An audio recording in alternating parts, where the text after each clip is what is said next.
변호사님 이거 가지고 있으면 사기 전부 인정되는 거지요? 라고 말씀을 주셔도 사기 인정되지 않습니다.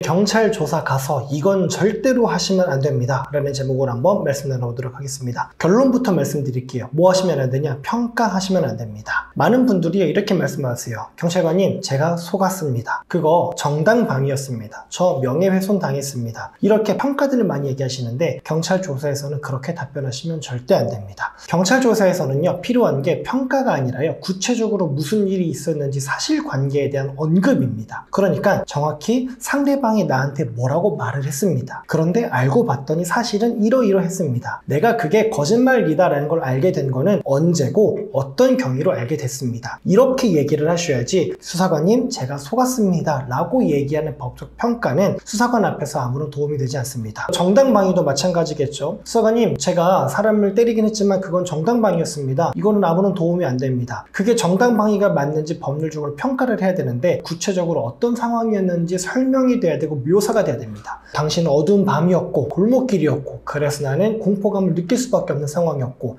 그런데 갑자기 어떤 사람이 욕설을 하면서 내 앞에 나타났고 상대방은 2명이었고 나는 혼자였고 그런데 그 사람들이 갑자기 나한테 뭐라고 욕설을 하면서 나에게 어떻게 달려들어서 나의 어느 부위를 어떻게 때렸는지 그래서 나는 거기에서 벗어나기 위해서 어떻게 행동했는지 이런 식으로 얘기를 해야지 수사관님 제가 그 사람을 밀치고 때리긴 했지만 이건 정당방위였습니다. 이런 평가는 아주 좋지 않다라는 것입니다. 많은 분들이 특히나 모욕이나 명예훼손에서 아유 그 사람이 저한테 욕했습니다. 그 사람이 저한테 험담했어요. 이런 얘기들 많이 하시는데 그거는 법적인 평가거든요. 욕했다, 험담했다, 명예훼손성 발언을 했다. 평가고 그게 중요한 게 아니라 정확히 뭐라고 말을 했는지 워딩이 중요합니다. 많은 분들이요 이런 답변도 많이 하십니다. 수사관님 상대방의 진술은 믿을만하지 못합니다. 그거 다 거짓말이에요. 신뢰도가 없습니다. 신빙성이 떨어집니다. 이것도 역시 법적인 평가다라고 하겠습니다. 왜 상대방의 말이 신뢰할 만하지 못한지 상대방의 말이 처음에는 어땠고 두 번째 조사 때는 어땠고 세 번째 조사 때는 어땠고 어느 포인트가 바뀌어가고 있는지 그 포인트에 대해서 나는 뭐라고 설명을 하고 있는지 이런 것들을 설명을 하셔야 수사관이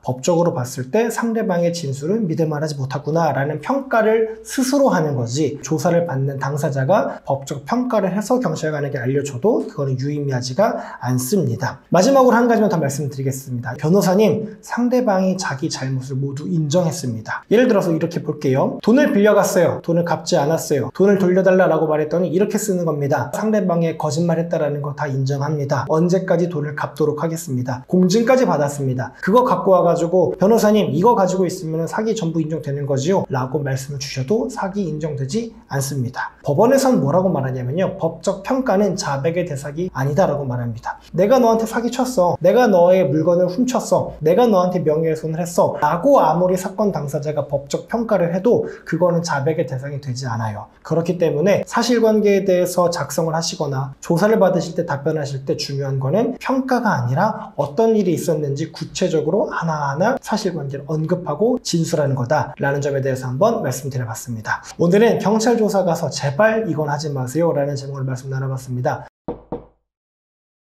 영상 정리해보겠습니다. 평가가 필요한 게 아니라 사실에 대한 언급, 구체적으로 어떤 일이 있었는지 묘사가 필요하다라는 점 꼭 기억하시고 경찰 조사 받으러 가셨으면 좋겠습니다. 감사합니다.